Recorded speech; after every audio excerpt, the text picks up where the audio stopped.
తాకట్టు పెట్టిన నగలు తారుమారవుతున్నాయి. కస్టమర్లకి తెలియకుండానే వారిపైన లోన్లు మంజూరు చేస్తున్నారు. బ్యాంకుల్లో ఇంటి దొంగల చేతివాటం రీసెంట్ టైంలో చర్చగా మారింది.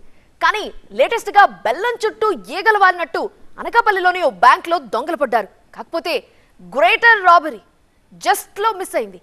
తుపాకీ గ్యాంగ్ కోసం పోలీసుల వేట మొదలైంది. బ్యాంకులు ఎంత భద్రం? వరుస స్కామ్లతో ఇంటి దొంగల నిర్వాకాలు పరిపాటిగా మారాయి. అదంతా ఒకెత్తు, బ్యాంక్ రాబరీలు మరో ఎత్తు. లేటెస్ట్ గా సాగర తీరంలో ఓ షాకింగ్ ఇన్సిడెంట్ తెరపైకి వచ్చిందిలా.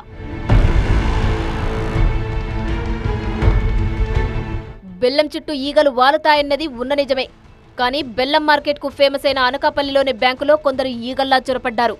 రింగ్ రోడ్లోని కెనరా బ్యాంకులో గన్ దరగోలం చేశారు. సిబ్బంది, కస్టమర్లు లావాదేవీలో బిజీగా ఉన్నారు. పక్కా టైమింగ్ తో కొందరు కేటుగాళ్లు 2 బ్యాచ్లుగా ఎంట్రీ ఇచ్చారు. కస్టమర్లలా కవరింగ్ ఇస్తూ కలియ తిరిగారు. అదును చిక్కగానే కొందరు కేటుగాళ్లు సిబ్బంది వైపు దూసుకెళ్లారు. అలా వెళ్లి ఇలా గన్స్ తో బెదిరించారు. ఏకంగా క్యాష్ కౌంటర్లోకి దూసుకెళ్లి క్యాషియర్ కు రివాల్వర్ గురిపెట్టారు. అధికారులు, సిబ్బంది, కస్టమర్లు చాలా మంది ఉన్నారు. కానీ నిందితుల చేతిలో తుపాకీలను చూసి అంతా దడుచుకున్నారు.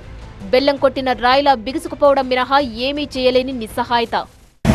ఎవరైతే క్యాషియర్ ఉన్నారో అతనిది కాలర్ పట్టుకొని గన్ ఒకటి మెడ దగ్గర పెట్టారనమాట. పెట్టేసి అందరికీ హ్యాండ్స్ అనగానే ఏంటి జరుగుతుందని చూసే లోపు అక్కడ ఒక పర్సన్ ఎవరైతే కాలర్ పట్టుకొని ఉన్నారో అతను గన్ చూపించేసేటప్పటికి మేము ఇంకా భయపడ్డామన్నమాట. భయపడి సరే బయటకు వచ్చేసి పోలీసులకు కాల్ చేద్దామని నెమ్మదిగా ఈ డోర్ దగ్గరికి వచ్చేటప్పుడు డోర్ దగ్గర ఒక అతను ఉన్నారు. అతను కూడా గన్ పట్టుకొని ఉన్నారు. గన్ పట్టుకొని ఇలా సైజ్ చేశారు, బయటకు వెళ్ళడానికి వీలు లేదు అన్నట్టు. భయపడి నేను బ్యాక్ వచ్చేసాను అనమాట.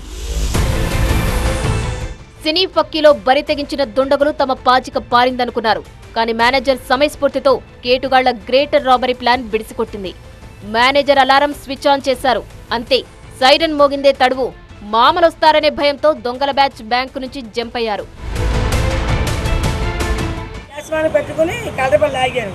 తర్వాత ఏపీ అందరూ చూసి నిలబడితే ఇద్దరు వచ్చి ఒక అతను గన్ను పెట్టి హ్యాండ్స్ అప్ అన్నారు. మేము ఎలా నిలబడిపోయాము.